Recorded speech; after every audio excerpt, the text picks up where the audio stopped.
didn't take a lot of notes yesterday because I wasn't expecting to do it. Sorry, Pam. Oh, okay. Okay, the strategic committee met yesterday, and most of our time, quite honestly, was spent on looking at the paper that we put together, that Jan actually put together for us based on a conference call we had with all the input. We reviewed that and made some tweaks and revisions, and we're going to get that back to Jan, and she's going to hopefully be able to incorporate all those changes and come up with a revised version that we're going to share with some of our colleagues, I guess, in places such as GLEDA or associations such as GLEDA and NWA. Dave is going to take it and share it with the COSA group, and we may also choose to share it with some of the congressional representatives. So once we get that done, then we'll move forward with actually distributing it. We also talked about the workforce development resolution that we've had the last several years, recognizing Workforce Development Week in Illinois as the week coming up to Labor Day. This year we're going to actually look to have the resolution passed by our General Assembly in, well, prior to the summer break, which usually we're scrambling at the end. So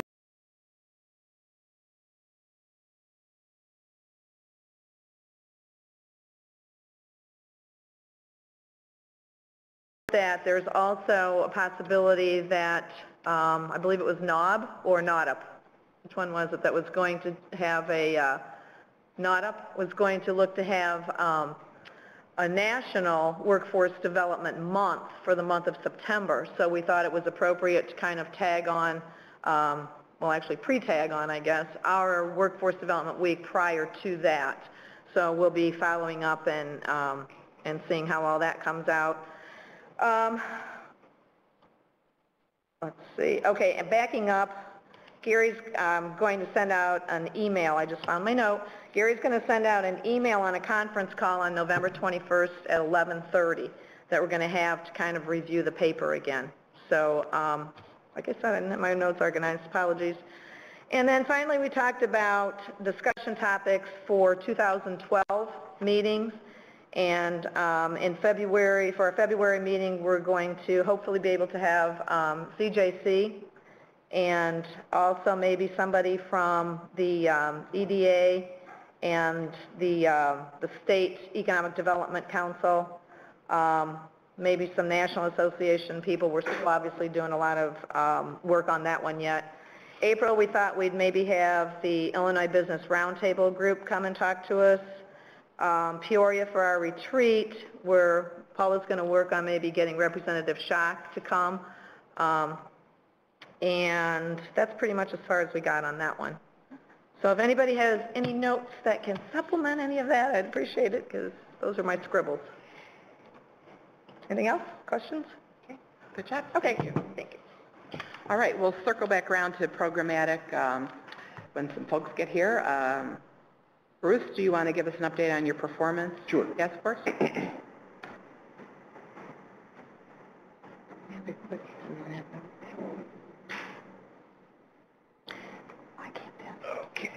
The performance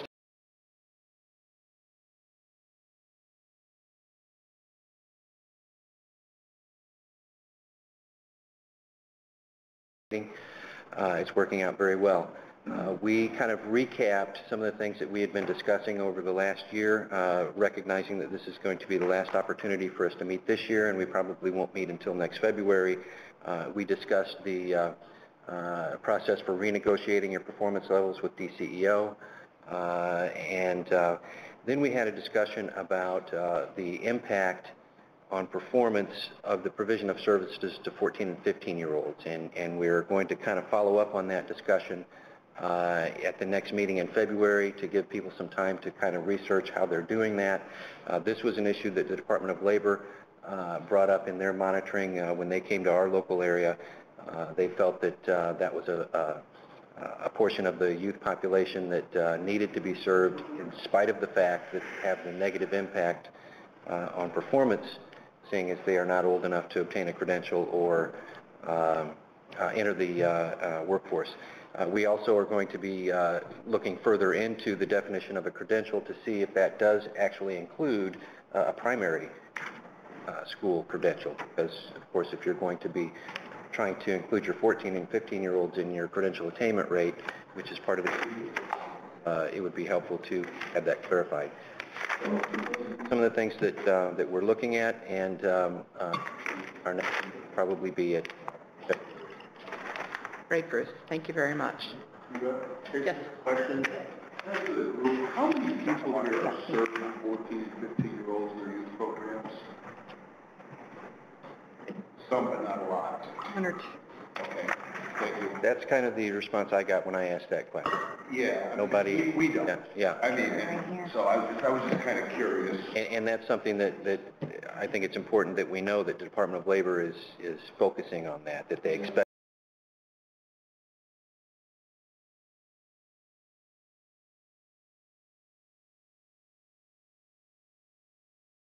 providing services to 14 and 15-year-olds. Thank you. All right. Thank you. We'll just continue on with the work group reports. Trade, I know it was mentioned yesterday, the new Trade Act has passed. Apparently it has some additional complexities, if that's possible. And I know DCO has scheduled some training. I had forwarded an email out. I believe it's December 7th. It's the Tuesday before one of the Greg Newton webinars. So I hope all of you have gotten your information back. One training's in Springfield, one is in Chicago, so they would like to know how many people to expect and if you need sleeping rooms and things like that. So if you haven't followed up with that email, please do so. All right, Robin?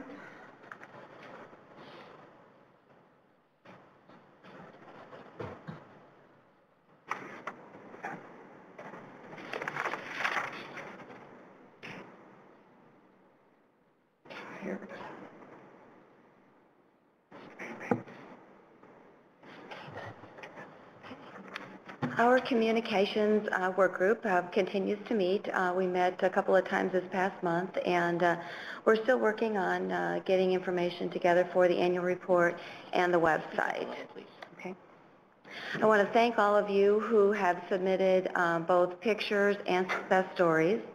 I think we've got enough stories and photos for the report itself. Sue Clark sent out an email a couple of weeks ago requesting information for business services. Our business services page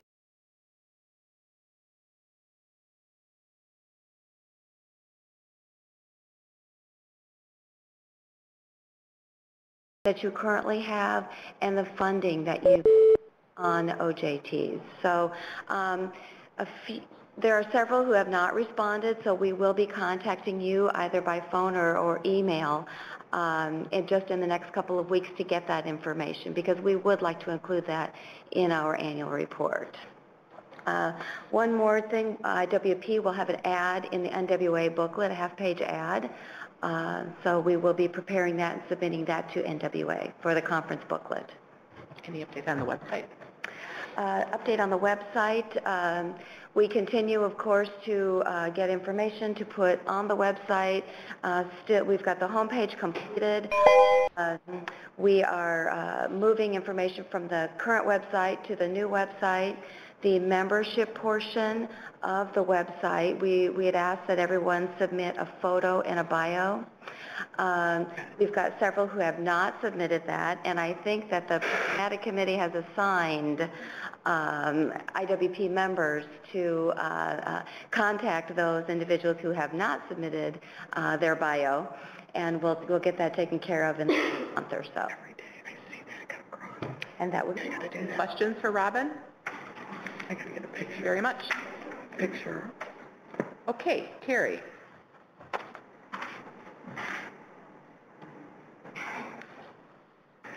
Yeah, Bruce is saying, yeah, only better.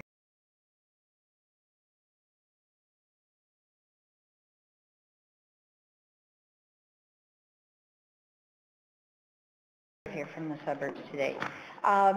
Program committee, we are working on the video series with Greg Newton.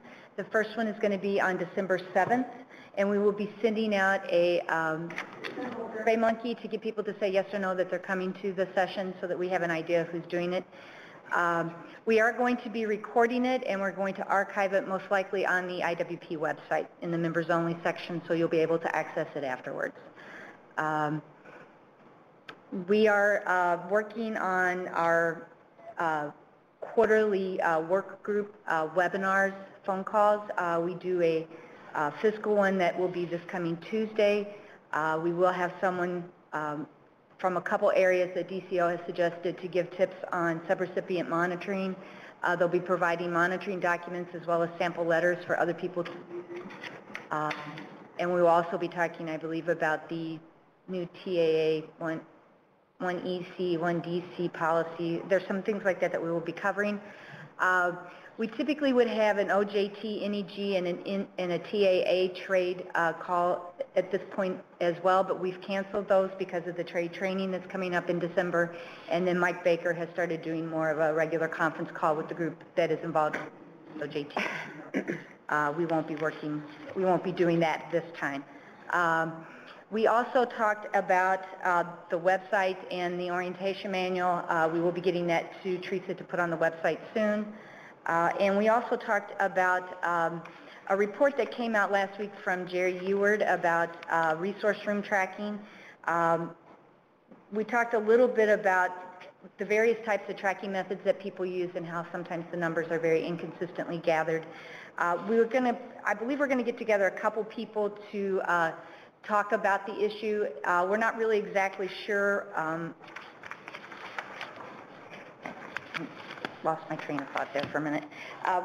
We're not exactly sure what they want to do with the numbers, so we'd like to understand why they want, what the whole push is to get these numbers to be accurate. I mean, I understand we want accurate numbers, but we want to understand the rationale behind it, what they want to use the numbers for, so we can help get the best numbers for them. So we're going to put a group together to talk about that.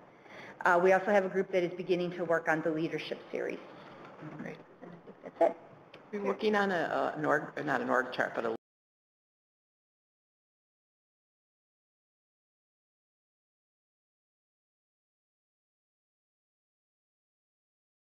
to the fiscal people last week who were identified. I know that Tammy Kirk sent out an email asking people if they still wanted to be a part of that list, and if they still wanted to participate in those. If you didn't get it, let me know, and I'll make sure you get that information. But it's 9 o'clock on the 9th. 9 o'clock on the 9th. On the 9th? Yes. Which is Wednesday. Right, Wednesday. Wednesday? I'm sorry, I thought I'm still a little addled from my drive. Sorry. Okay, Wednesday at 9. Wednesday at 9. Any other questions for Terry or the programmatic committee? Okay, thank you very much. All right. Abe doesn't really have a report from COSA. There is a meeting in Washington, D.C. on the 16th. Goleta is the next day in Chicago on the 17th, and the IWP meets on the 15th in Chicago, so of December, yes. So, but basically we will, at least exec and probably the strategic committee will be having a conference call on the 21st to kind of get a debrief from the Goleta and the COSA meetings and just do a little check-in there. So if there's anything in particular, I'll be sure to get an email out to the membership. Okay, Blanche and Paula on an update from the NWA and DOL.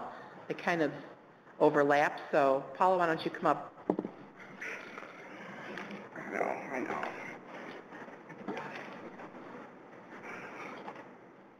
I'm just going to give a short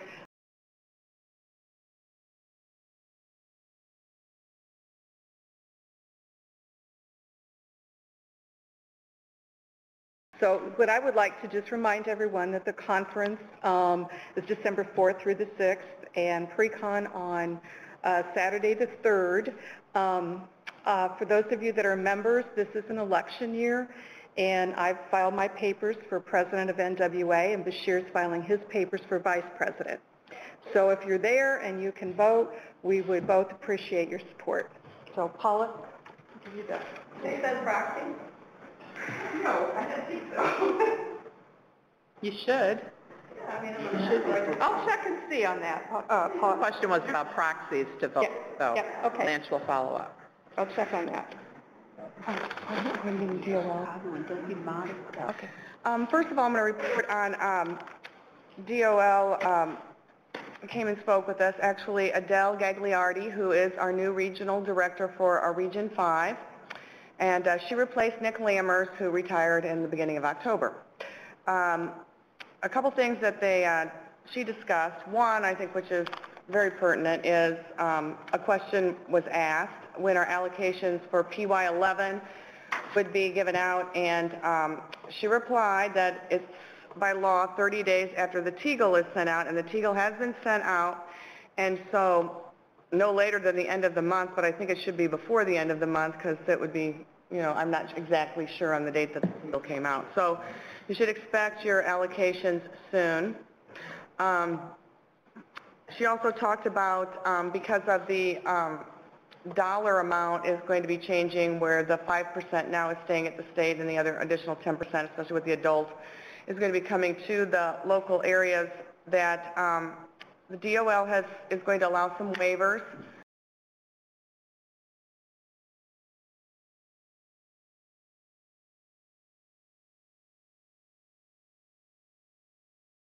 And Adele said that she didn't actually say expect the state to apply for waiver, but she expected, I think, states, not necessarily just Illinois, to apply for the waiver for incentive dollars just because of their cut in their budgets.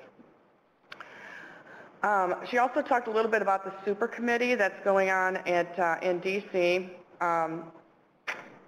And she talked about, you know, just the total, I believe it's $4 trillion over 10 dollars. Is the super committee got to come up with is it $4 trillion over 10 years? Yeah. And if not, it will trigger this word, sequestration.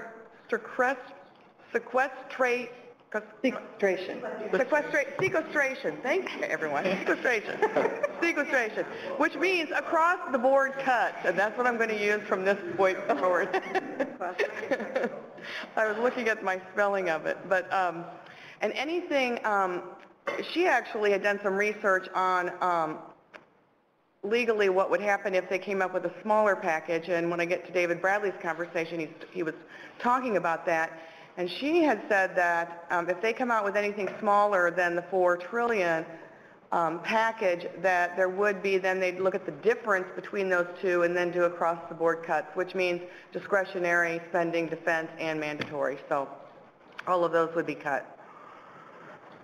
So we're hoping they come up with a plan, but I'm not sure what. There was a question asked from an IWP member about what would happen. They asked actually if DOL had any kind of contingency plans or emergency plans if for some reason the massive cuts and so forth, and how it might affect the workforce system and whether we would be able to operate and so forth.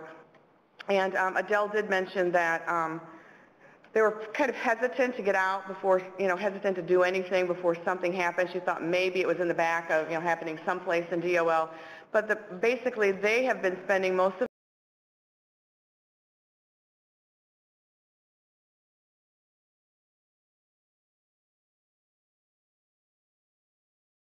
Center for American Progress had come out and talked about the changing from a fiscal year to a program year and how that would affect the workforce system. Another question was asked, has DOL made any recommendations on the number of WIAs? And Adele said no, that there was no recommendations on the numbers of WIAs that were in existence, but that DOL still does encourage regionalism. She talked about WIA reauthorization and how they had worked with the Senate on the NZ Murray bill, and they're still supportive of reauthorization. Another question was asked if alignment of any interagency workforce programs. What was DOL's position on that? Were they looking at any of that? Her response was that they've done some research on more of aligning TANF working with other agencies, and she talked a little bit about some of the different, she talked about the, I don't know, it's like 6 or 8 agencies that came together for that accelerator thing, I think it was economic development and a few other ones. And she talked about working with those agencies. And she said, if anything, they weren't looking at more combining, like looking at the workforce programs that are spread out within the other agencies, but looking more, again, at alignment and versus combining those programs. Lastly, I think what's kind of important is we have a new Illinois representative for at DOL, and Julie Baker has moved to a TAA coordinator. And the new, here we go with another name, but the new Illinois representative is Arlene Charbonneau. Charbonneau. French.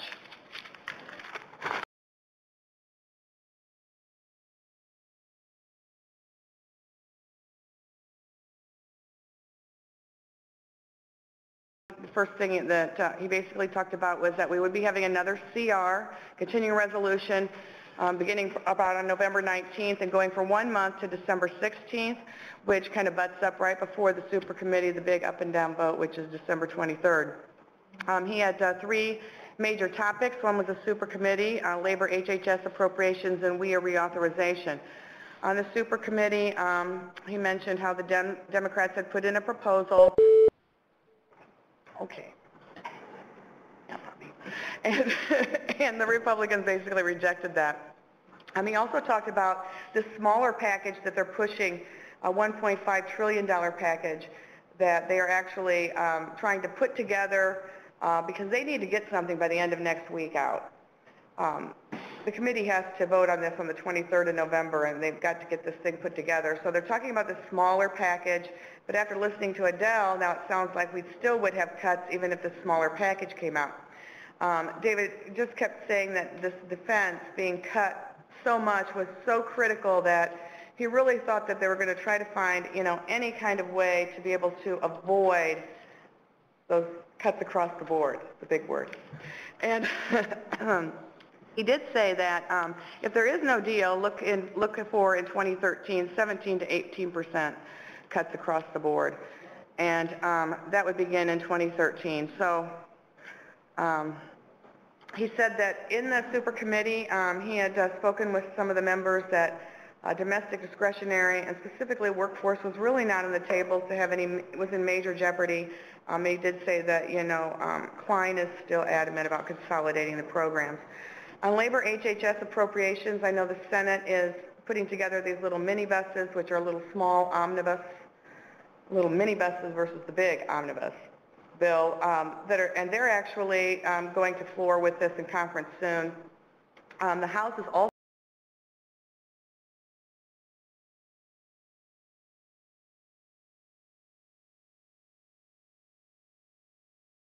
different appropriation packages together. He talked about labor HHS being packaged together with defense.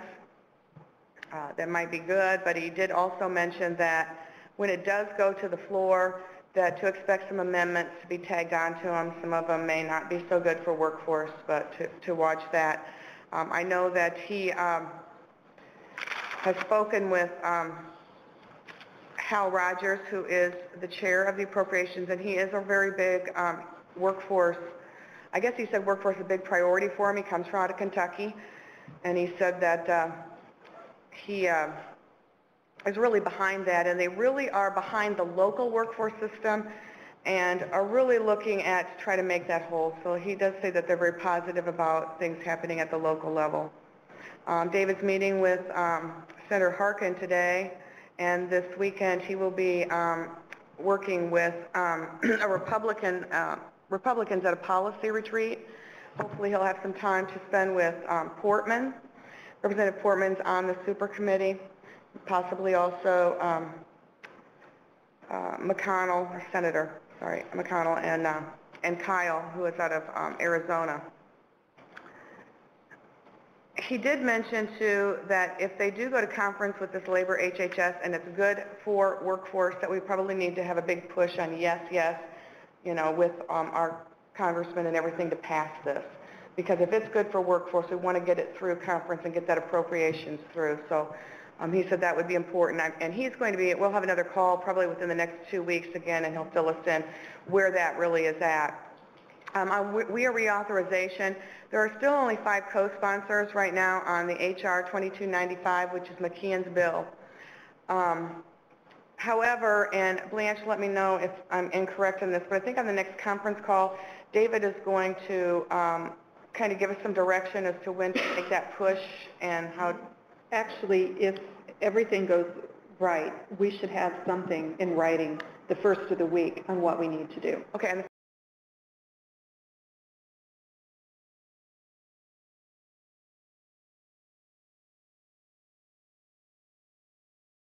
that to push to get them to sign on that.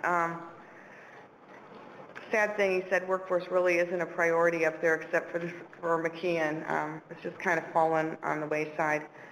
He's got some other avenues he's looking at. I guess he mentioned that Lamar Alexander wants to get back into workforce and get reengaged. He's going to start working with him on that. So there's another possible individual that can really help, push workforce. And lastly, he said that the House Democrats were still working on putting their own version of WEA together. I mean, that's still a possibility. And what has really kind of killed the Senate the Senate WEA reauthorization bill, the Enzi Murray, was the 1/3 labor component that was on the state boards. He said that that is not going to be in the House, Democratic House version at all. It wouldn't be a factor in that. So things are still out there for that. And that's a long, long piece, but I know I covered about everything. Did I? Yep. Very good. Very good. Gary? Would it be good to make an attempt to contact senators, representatives regarding this waiver? It seems to me that that waiver violates the congressional intent. Which waiver? I'm sorry, the waiver, the 5% or the 10%. Oh, you mean the incentive dollars to have a waiver for the incentive dollars? Yeah, put a waiver on that violates, in my opinion, the intent of congressional act. I don't. At the last LEADA meeting that I attended, which was in May, I raised that question. And Nick Lammer's comment was, if the states don't have the money, in their opinion, incentive funds are an unfunded mandate, and therefore the states don't have to pay it. Yeah. And so we're not going to get any support. Because Okay, I'll just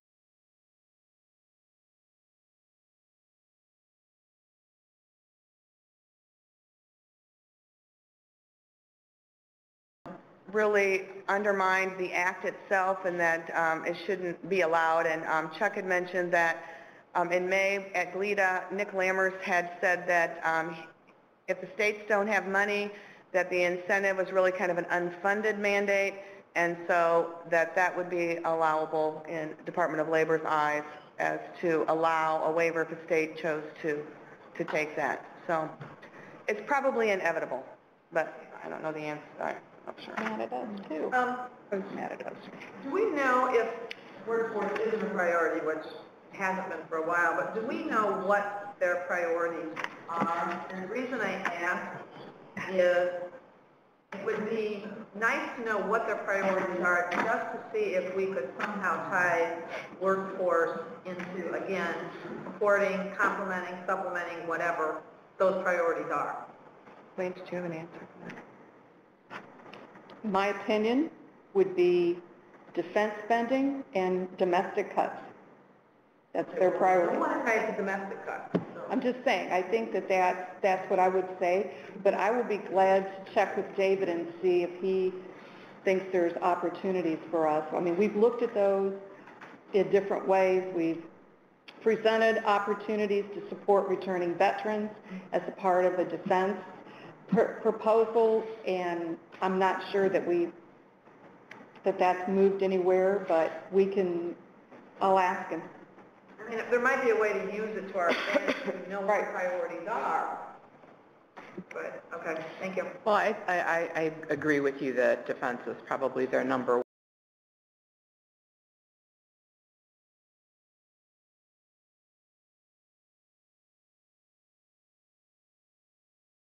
Seem to get that connection made between workforce investment and the jobs agenda. And it just seems to me, I'm sure all of us who work in the system, it's very logical you need a trained workforce in order to meet the jobs. And it's not that there's a dearth of jobs out there. There's plenty of jobs available, but we don't have the workforce with the right skills, and workforce investment is the answer. So perhaps we can look at just stressing that as a overall concept in the paper that we're generating and hope to have ready for Dave to take to DC. So I think there may be a possibility to even put another push on this veterans, because with the large numbers going to be coming back from Iraq here at the end of the year, ending that, I know that that's a big topic, you know, just listening to the veteran organizations in our community is, where are we going to get these people jobs, you know, kind of thing. So there may be, you may want to ask about that again. Is there another way to tie into that? Blanche? Well, just a couple other thoughts. You know, we don't do our General Assembly walk-around like we have in the past, but it might not hurt to maybe think about that in February and push the returning veterans piece and say, reminding, you know, staffers that we are a source of connection for returning veterans, let their people know that. The other thing, when you talk about jobs, there's not really initiatives to funding training. It's more tax cuts to support employers. So as we discussed yesterday, highlighting our business services piece, maybe that's the angle that we need to approach.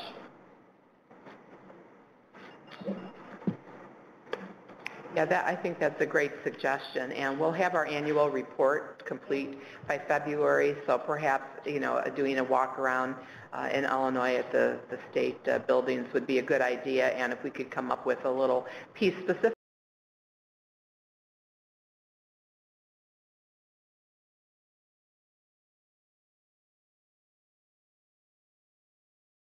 We have a question from Ann. Can't read it now. Statewide. Is there some statewide data on how many vets are returning?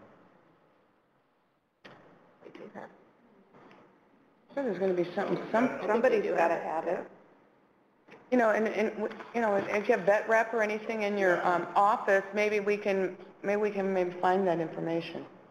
Well, why don't we ask the director of IDES? Right, that's what I was going to say. I will email your question, Ann, to Director Rowell, and I'm sure he can come up with an answer, and then we can put some numbers to it. That would be great if they could even do it by region, area.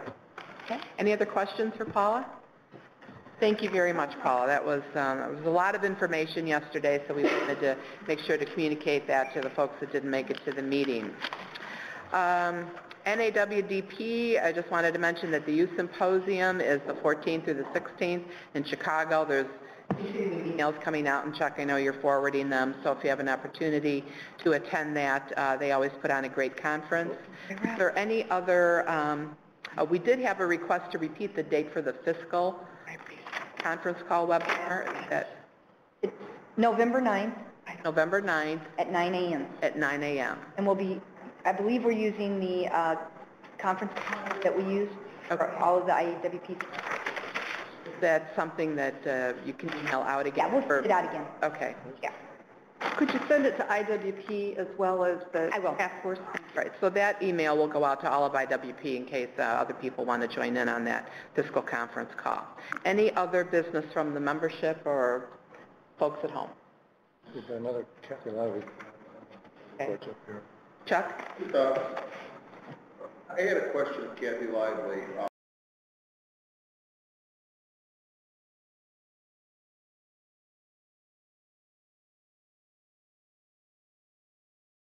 It shows how old I am.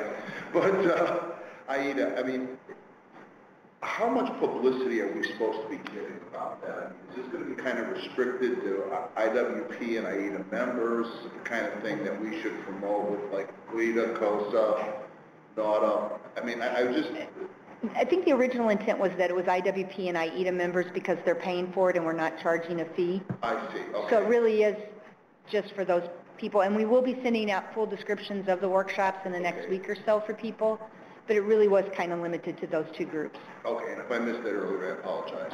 I don't think it was ever clear, so. Okay, Chuck's question was how widely are we promoting the Greg Newton webinars? And Terry's answer from programmatic was that basically it's for IETA and IWP membership only. So there you go. Ann Schneider, I'm wrong. asking about marketing for IETA, IWP webinar. Same thing. Okay, so Ann asked the same question about how widely are we marketing those webinars, and again, it's for IETA and IWP members only, right? Okay. Any other business from the membership? Any other questions coming in? Public comment? Any other questions? Hearing none? Motion to adjourn. All right. Meeting is adjourned. Thank you all very much for change.